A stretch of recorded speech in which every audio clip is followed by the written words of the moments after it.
In this video, I want to break down several different charts involving male to female dynamics. What makes someone attractive? Men have two primes. And most attractive career option for men.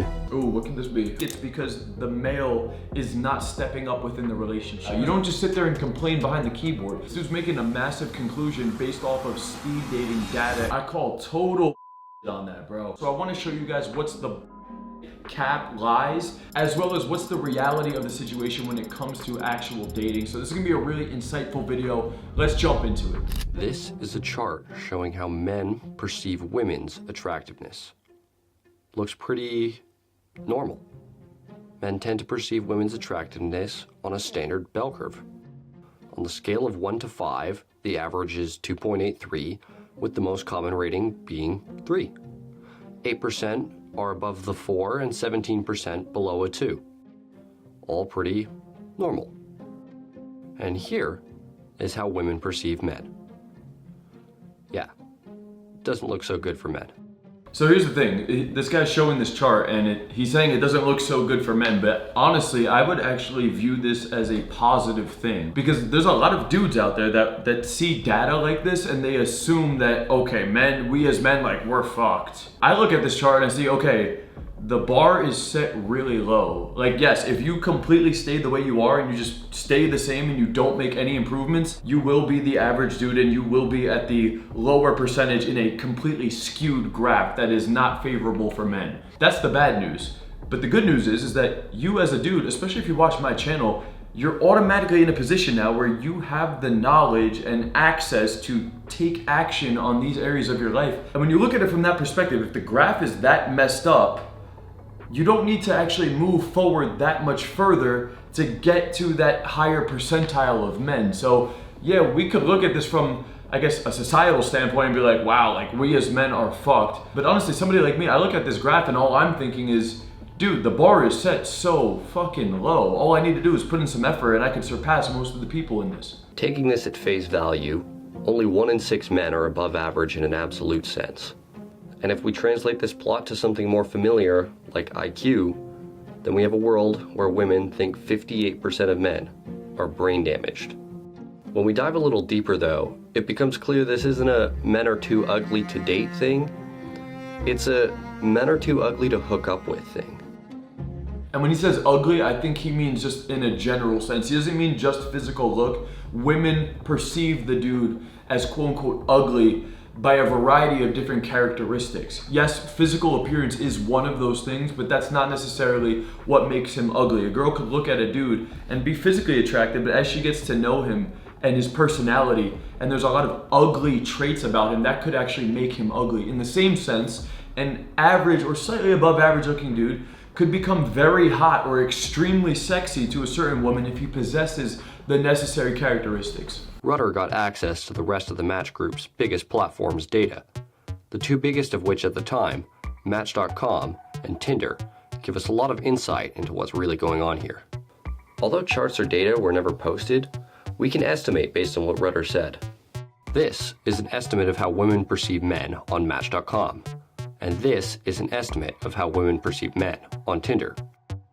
We can see that for women, as the dating site becomes more casual in nature, the standards climb.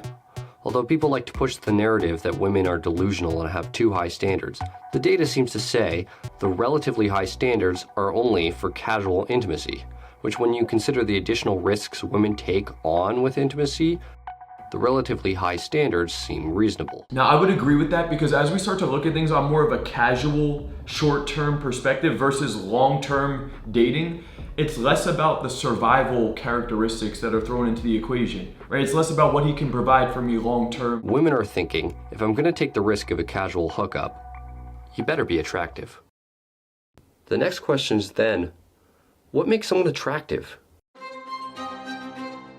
To answer this question, I'd like to bring forward a study from 2016, looking at what women look for in a speed dating context. The study started by giving women a list of 6 traits and asking them to assign points. So we're talking about speed dating, and the 6 traits are physical attractiveness, ambition, intelligence, mutual interests, sincerity, and fun. Now, just off rip, I think when it comes to speed dating, keep in mind this is gonna be an accelerated thing, right? So we only have a couple minutes to get to know the other person. So I would just say off rip, physical attractiveness is going to be increased because of the nature of how we're interacting, right? In a nighttime environment or in online dating or in a speed dating type event where it's an accelerated type of interaction, girls are going to make more of an impulsive decision of how attracted they are to the person, and honestly a big part of that would come from the physical appearance. In a nightclub in particular, because you can't communicate that much. In online dating, obviously because there's no communication at all, it's strictly the physical. And then in speed dating, you only have a couple of minutes to interact with the other person. So obviously I do think physical attractiveness on this graph is going to have the most importance. I think if I had to guess, ambition, mutual interest, and sincerity are probably not going to be as important. I would say fun, physical attractiveness, and being able to display a certain level of intelligence. I think those three would probably be the biggest priority. Ambition would probably be a close fourth, maybe around third, and then mutual interests. I don't think it's honestly that important, because if you're fun and you're attractive and you're intelligent, like that could cover most of the things. And honestly, a girl will even switch up her hobbies or her interests to align more with the man that she really wants to be with. So let's see what the girls say is important, and let's see what the actual data suggests. And if you guys want to fast track this process to get better with your social confidence, get more women, more dates, you could click the link in the description. Check out my brand new coaching program that's down below. To each trait based on how important it was to them. The average distribution of points the women provided looked like all attributes given near even value. So that's interesting that if you look at the graph that the women think that all of these are equally important. I wouldn't say that's actually true. So that's my opinion on it. Let's see what the actual truth of the matter is. Let's see how accurate my interpretation was. Asked to assign the points to the men at the dating event, then which men they were going to see again. This is the chart displaying the actual distribution of what was seen as important. So looking at the actual data, it's pretty much what I was saying, slightly different. I did say that the physical attractiveness and the fun would be most likely the biggest two. They switched out intelligence for mutual interests, which in my opinion, I think those are kind of interchangeable, honestly, but it just goes to show you, like it's sincerity is really the smallest one, and physical attractiveness is bigger than fun and mutual interest. So physical attractiveness was by far the most important attribute. I wouldn't say by far. I think that's kind of cap, honestly. Fun wasn't that far off from physical attractiveness. It is the primary leading indicator though. So it just goes back to what I was saying earlier. It's that like when it's a short interaction, like a speed dating event or an online dating profile, it makes sense why it's gonna be that way. Or even a very direct approach in daytime would also be primarily based off of physical attraction and confidence. With the amount of positive responses and level of physical attractiveness having an astonishingly large correlation coefficient of 0.801. For comparison, the correlation coefficient between IQ and academic performance is 0.54. Think about that for a second.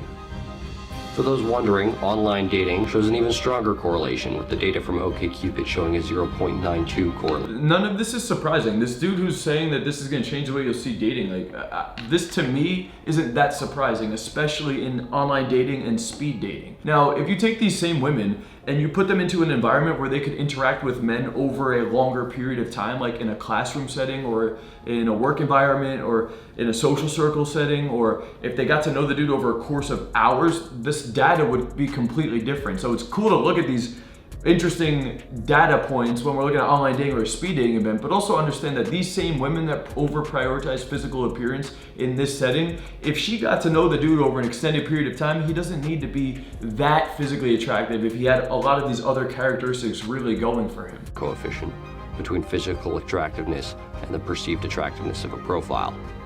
Confirming what a lot of men have recently begun to realize, physical attractiveness is just as important to women as it is for men.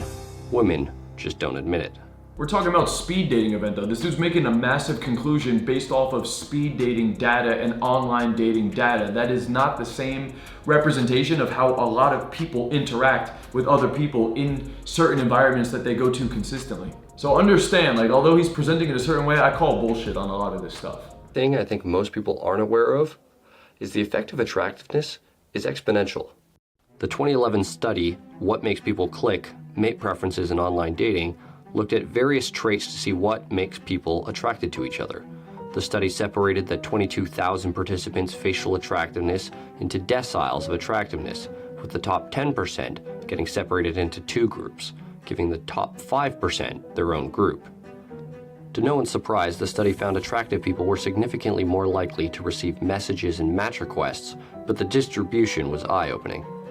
We see a steady climb in matches and messages as participants get more attractive, until we get to the top 5%. Miles above the rest, the top 5% of men dominate in online dating, seen as more than twice as desirable. And again, this makes sense based off of the way that people are interacting. It's an online dating profile. And so for that reason, there is zero communication back and forth. It is solely physical appearance. So obviously, when we're just looking at physical appearance, yes, I mean, there's your profile and your prompts, but primarily looking at physical appearance here, right? So like, it makes sense why it's gonna be so dominant of a category. 90th percentile man. Data released from OkCupid touts similar, if not even more telling results, showing the exponential effects of physical attractiveness. Each percentile makes a bigger and bigger difference the closer you get to the top. And for everybody that's about to comment down below about the physical appearance obviously being important, I agree. Work on your look. Of course, it's not the only factor. When we're looking at an online dating profile and speed dating, yeah, it's gonna be more heavily dominated categories. If we look again at the What Makes You Click study, we can see a large contributor to a man's perceived attractiveness is his occupation. Irregardless of a man's individual income, the industry he worked in had a large impact on if women attempted to match with him. This is a chart showing the attractiveness of different industries men in the study worked in, and my fuzzy best estimates of the average salary in those industries. As you can see, there's a correlation between the average salary in the industry and the attractiveness of it. And that makes sense because honestly, the more money a dude makes or the higher his status is, if you look at it from a biological perspective, that means typically he can acquire more resources. It comes down to survival and replication at the end of the day. So when we're looking at long-term dating and providing and being able to protect a woman, the amount of resources that the dude has accessible to him that he can acquire typically through money or connections, aka status, that will be a higher level of perceived attractiveness because that indicates to the woman, if we were to mate, I can take care of the baby, I would be able to provide for the baby will live a very secure life, and it will have my genetics, a person who was able to acquire these resources. So the baby has good genetics and there is a great environment that is also created for the baby. Certainly not a one-to-one.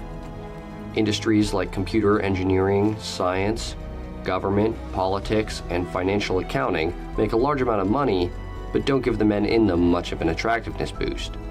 Industries like firefighting, law enforcement, and military don't make a ton of money, but give the men in them large boosts in their attractiveness. And the reason behind that is because dudes who are in IT and technical stuff, they typically are known for not having that much charisma, not that much edge, not much of that bad boy, not much of that masculinity side. So even if you're an IT tech dude who's making a lot of money, that doesn't actually make you that attractive. And it's not just the physical appearance. Think about a nerdy dude who has weak communication and lacking confidence. The dudes who are in the military or firefighter are more of these badass, risky, adventurous, masculine protectors. Those categories are more perceived in terms of attractiveness despite them making as much money. So all of this really makes sense when we're looking at it in terms of survival and replication and long-term dating. Over here, less attractive than being unemployed are service, hospitality, and labor.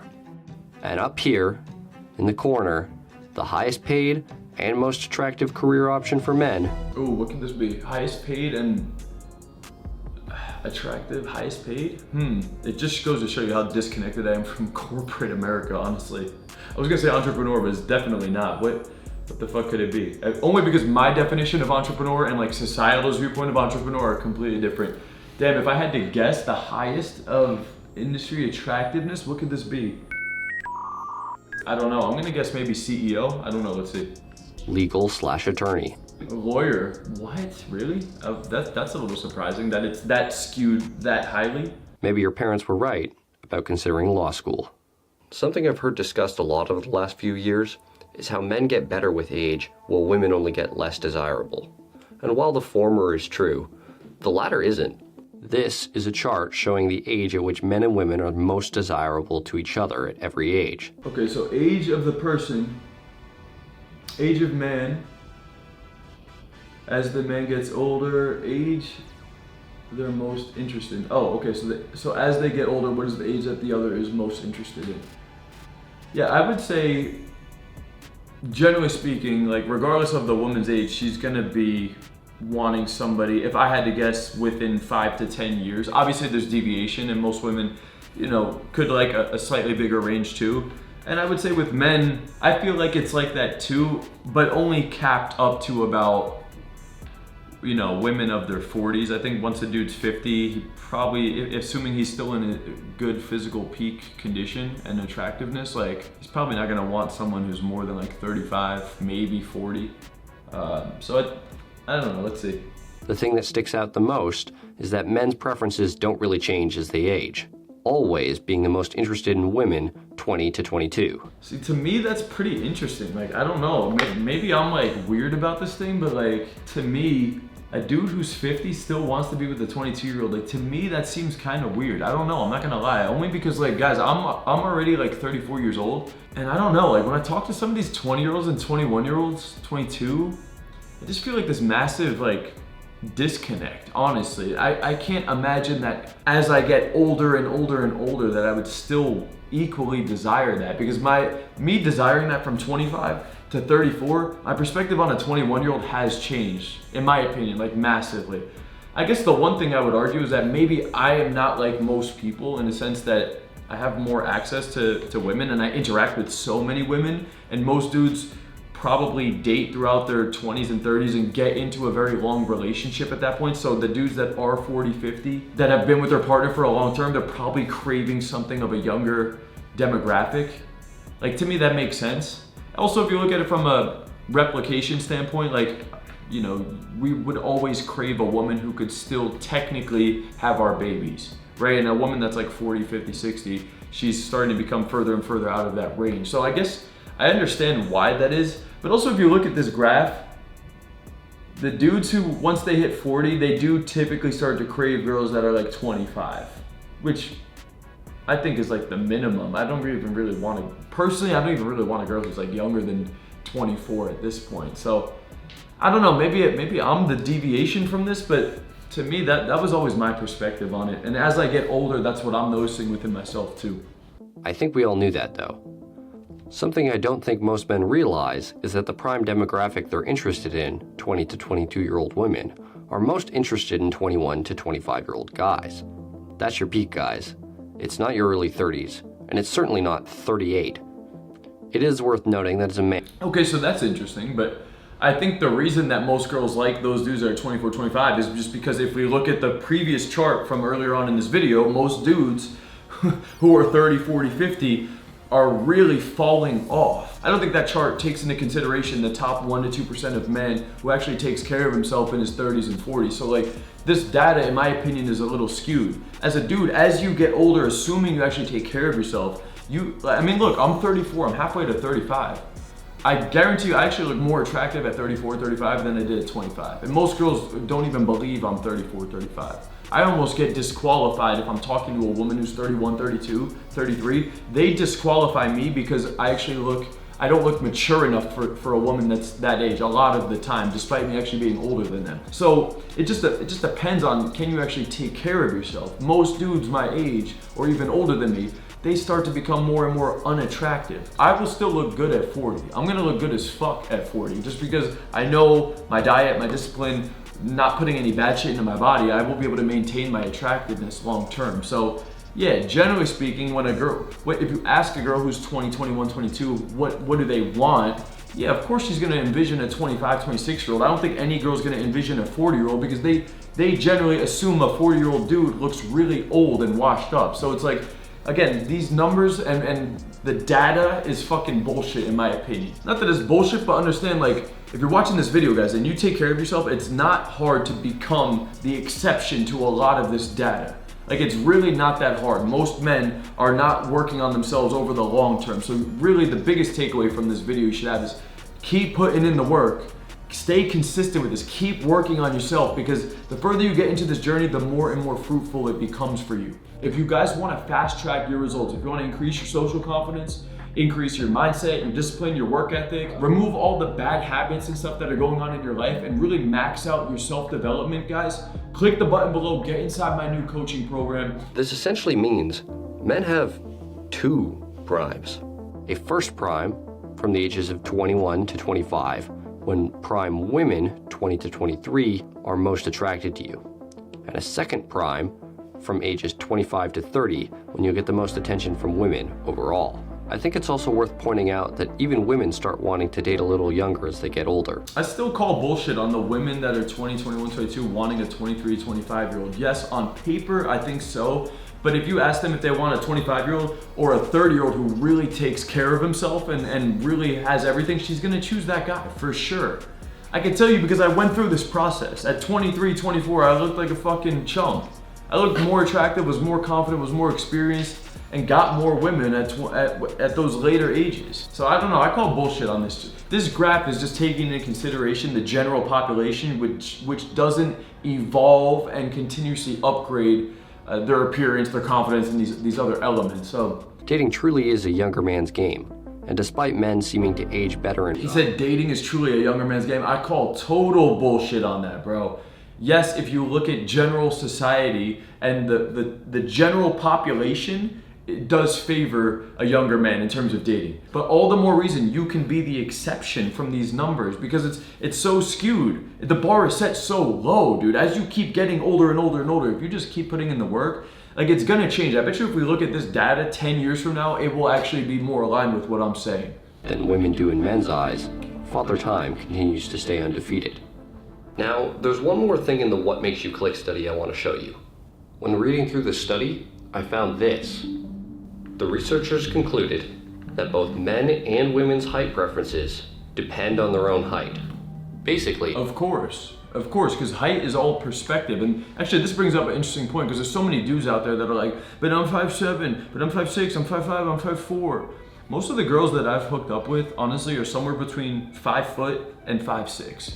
I've had a couple outliers. Like, there was a girl I dated that was 4'11". A couple girls I've hooked up with that were like 5'6", 5'7". Very rarely is it 5'8" and up. That's just my personal preference, because I'm 5'8". But I tell a lot of dudes, if you're a short dude, if you're 5'3", 5'4", 5'5", 5'6", number one, wear shoes that make you a little bit taller. If you want to put the heel insole in there too, because you're like very unconfident with it and you want an extra boost, do it. It'll automatically put you up 3 inches from where you're at normally.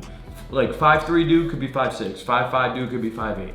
Right? And that's if you're going out to like interact with people. So with that understanding though, no matter what your height is, you can always go for a girl easily that's eye level or shorter than you. And honestly, you could still even get a girl that's above eye level if your confidence in your game is tight. But no matter what, like, I think if you're slightly taller than the girl, you're completely in the clear. Like, completely, you have nothing to worry about. Even eye level is okay. So dudes that are freaking out, what if I'm 5'5", what if I'm 5'4", what if I'm 5'3"? It's like, okay, you know, if you want to add these accessories and make you slightly taller, fine. And then also go for girls that are equal height or even shorter than you. There's still a lot of women that are 4'11" to 5'4". Majority of the girls that I know are actually around that height. Are there girls that are 6 foot that'll disqualify you? Fuck yeah, of course. It is what it is. But if you're a short dude, work on your physical look, work on your game, work on your confidence, understand seduction, and then you could still get a lot of women. Like, my head coach is 5'5", guys. I have clients that are 5'3", 5'4". You can still do something about it. You don't just sit there and complain behind the keyboard. You gotta take a more proactive approach to this. being shorter than a woman will on average make you be seen as significantly less attractive than a man of the same height as her, and in a whole nother category than men taller than her. I don't think this is too surprising, but here's something I think will be. Yes, this is men's height preferences for women. Outside of being reversed, men prefer women shorter than themselves, men's height preferences for women are nearly identical to women's height preferences. Also understand when we're looking at this chart though, like the term preferences doesn't really mean anything. That's just if you ask a girl what her preference is and when she thinks about it, that's what she's gonna say.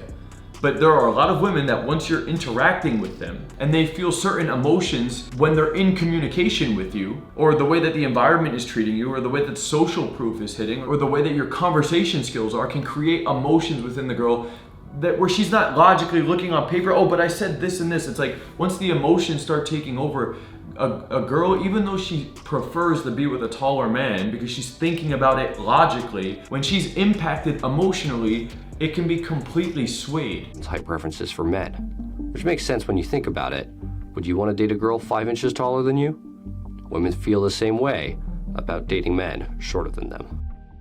And that's valid, but like I said before, most women, in my opinion, are between 4'11" and 5'6", right? So there's a lot of girls that are 4'11", 5 foot, 5'1", 5'2", 5'3", 5'4".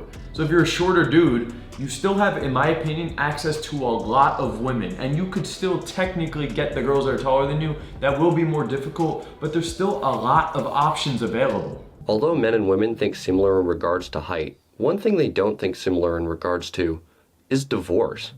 A commonly thrown around statistic is that women initiate 69% of divorces. But here's another stat that makes it even crazier. If we look at the percentage of same-sex divorces that are male-male versus female-female, we see that female-female relationships are responsible for 78% of same-sex divorces. Female-female marriages are more common than male-male ones though, 55-45 split. So, we have to adjust for this. After we adjust for the differences in relationship commonality, the relative split of same-sex divorces are 69% women, 31% men. Despite men and women not even being involved in each other's relationships, the divorce percentages remain the same.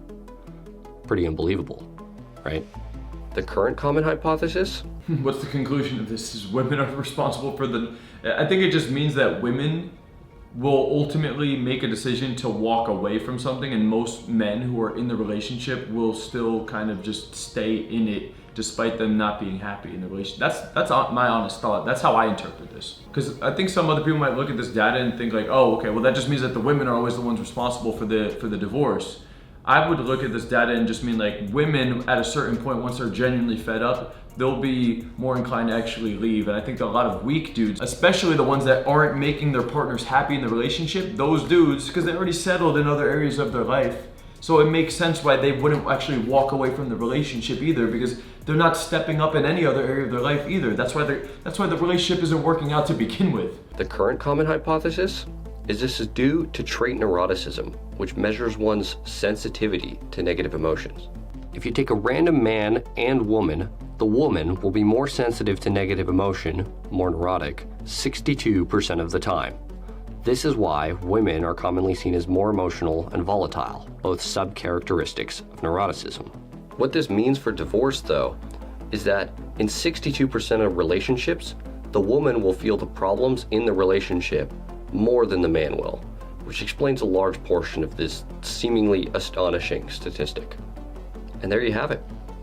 8 charts that... So I don't think this is that weird, and I don't even necessarily agree with what he's saying. In my opinion, if you look at the relationships that are gonna end in divorce, I genuinely think it's because the male is not stepping up within the relationship. If the dude was to actually just completely level up, double down on his self-development, and max out all of his characteristics, he should be able to lead the woman properly into a happy relationship. The woman isn't leading the relationship. The dude is leading the relationship, and if the relationship is failing, I actually do blame the male. I think women, when they have a high level of respect and admiration for their partner, they can be positively influenced for the better to make the relationship work. So from my perspective, I typically blame the dude in the relationship. And obviously, in a relationship that's not working out, the dude typically is not stepping up. So to me, it makes sense why women would be the ones that have the deciding factor of if the relationship's actually in. And so when you understand that, to me, it makes sense why a dude who's already sucking in life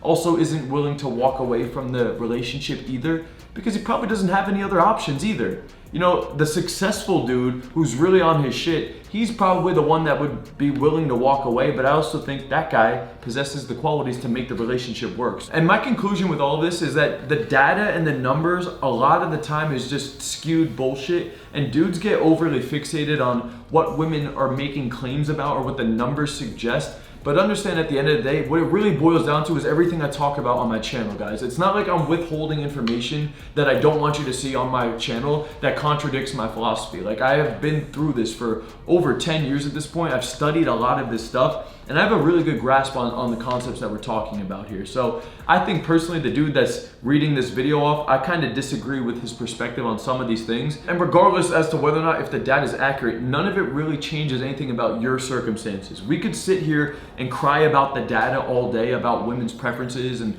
what the odds are of things, but really the only thing that's gonna actually matter in your life is, can you accept the blame? Can you accept responsibility regardless of the data and make a decision that I'm gonna take my future into my own hands. I am solely responsible for what my future looks like in terms of my success in my dating life. And with that being said, I'm going to attack this with a more action-based solution, which makes the most sense in my perspective. It's like, why wouldn't you just work on all of the different characteristics you need to as a man to level up all of these areas of your life, to make more money, to have the social life you want, and to land quality women to have in your dating life? And if you want help fast tracking that, click the button below, get into my brand new coaching program. The program starts off with an in-depth one-on-one coaching call directly with me. I'll sit down with you, craft out exactly what we need to be focusing on for the first week or so of the program. You then have access to a live call every single day with me. You come on that live call, I give you coaching. You also have accountability and participation on that call, as well as in the community. You surround yourself with like-minded dudes, and you have access to all the content to level up all of these different areas of your life. Your social confidence, your dating life, mindset, consistency, dedication, work ethic, fashion, grooming, everything you really need to max out all areas of your life to become that dude.